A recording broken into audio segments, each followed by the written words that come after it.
Assalamualaikum warahmatullahi wabarakatuh. Perkenalkan, nama saya Fitria Indah Saraswati, mahasiswi jurusan Bimbingan dan Konseling Universitas Negeri Makassar.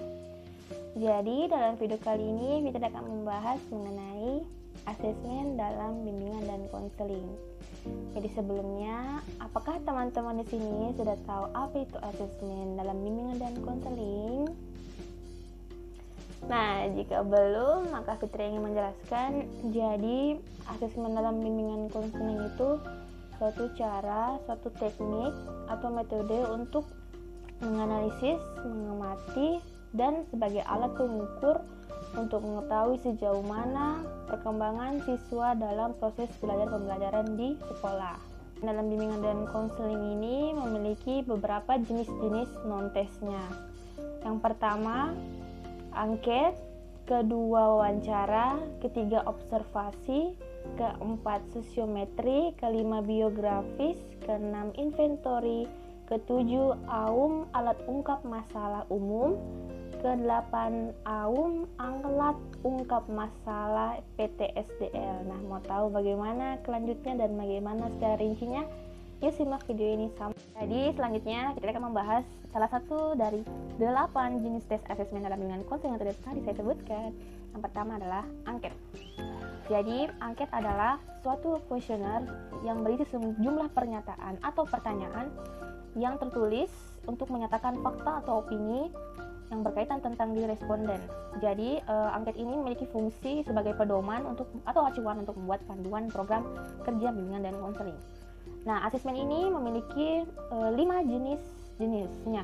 Yang pertama itu angket tertutup, angket terbuka, kombinasi angket tertutup dan terbuka, keempat angket langsung, dan yang terakhir angket tidak langsung. Jadi angket tertutup itu contohnya jawabannya yes atau no, atau sebuah pernyataan atau pertanyaan yang jawabannya yes atau no.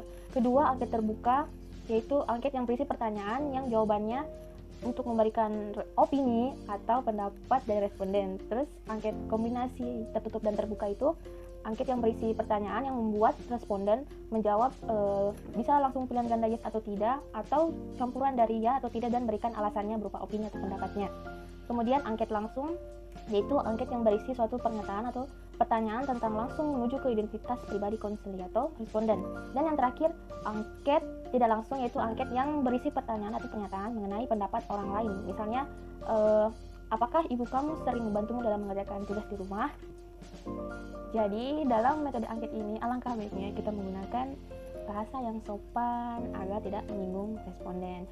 Kemudian jangan lupa menggunakan kalimat yang pendek, karena kalau kalimat panjang namanya paragraf dong. Jadi untuk selanjutnya saya akan membahas mengenai wawancara. Nah, pasti kalian sudah tahu kan apa itu wawancara. Nah, kalau kalian sudah tahu, kalau begitu Sisa Fitri akan menjelaskan lebih detailnya dan rincinya mengenai wawancara. Jadi, wawancara merupakan suatu teknik untuk memahami individu dengan cara melakukan komunikasi langsung atau face to face antara pewawancara dengan orang diwawancarai.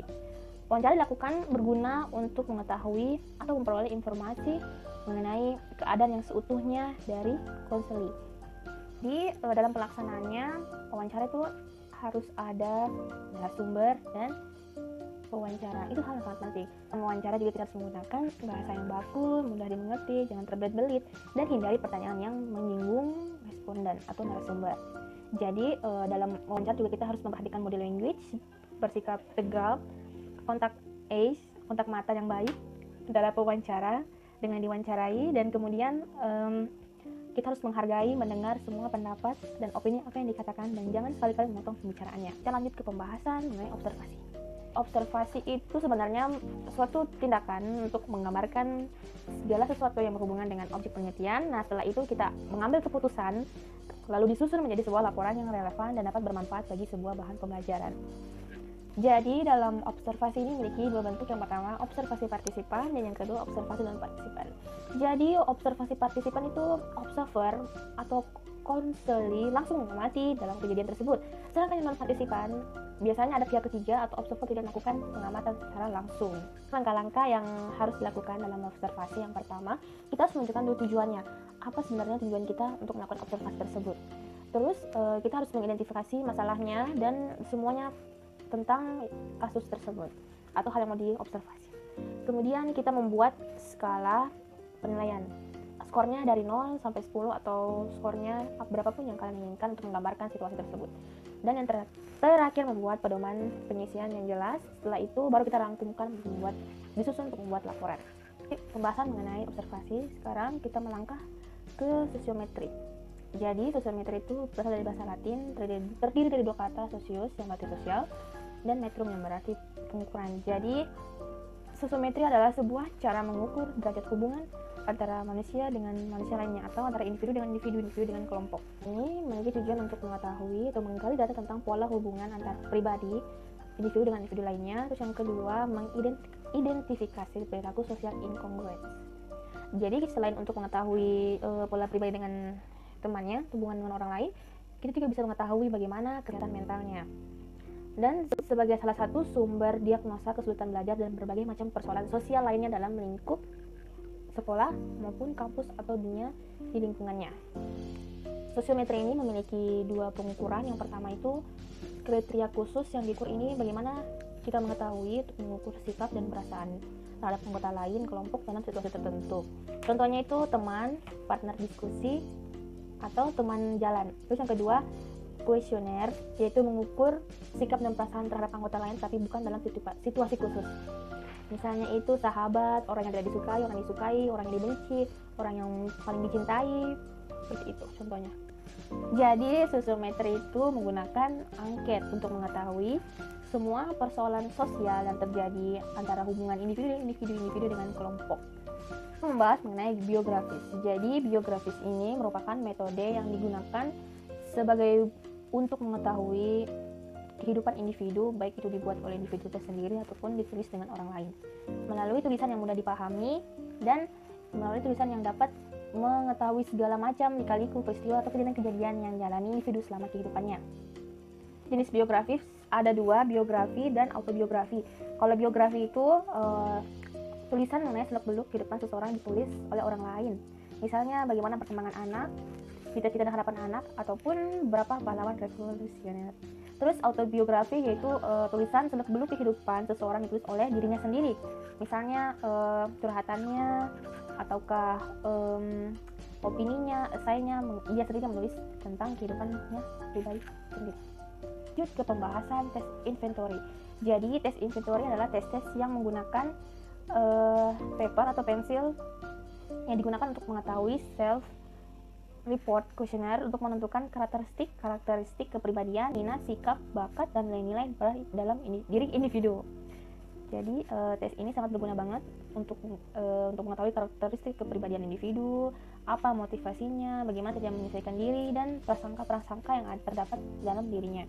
Ini terdapat 3 macam-macam tesnya. Yang pertama tes Kraepelin, tes Pauli, tes EPPS, dan tes 16PF. Nah 16PF ini berisi tentang tes-tes yang mengungkapkan kepribadiannya individu, juga mengungkapkan mengenai minat dan nilai-nilai yang terdapat dalam individu, apakah itu nilai agama, nilai tentang agama, budaya, adat istiadat, norma-norma yang ada dalam masyarakat.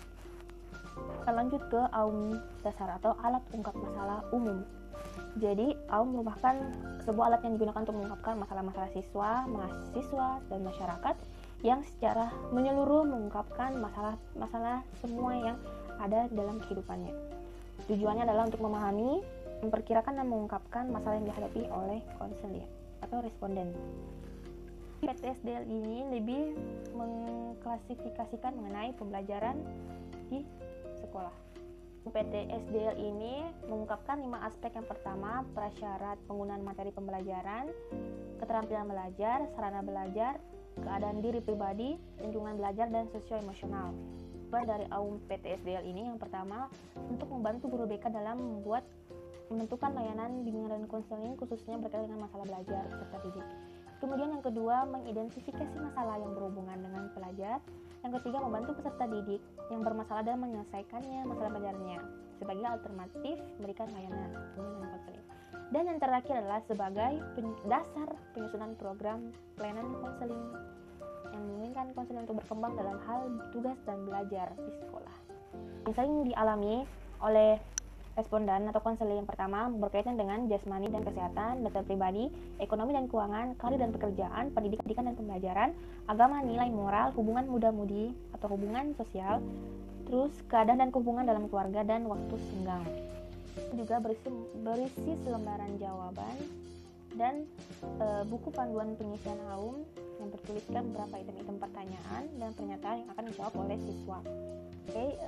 Jadi setelah pembahasan dari semua jenis-jenis asesmen dalam bimbingan dan konseling, kira-kira menurut kalian jenis yang mana sih yang paling mudah dan efektif digunakan?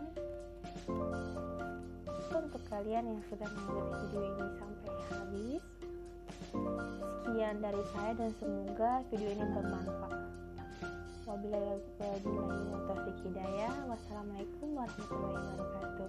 Sampai jumpa di video selanjutnya.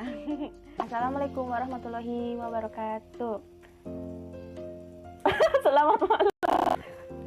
Ada memiliki dua bentuk. Yang pertama itu observasi pasif. Jadi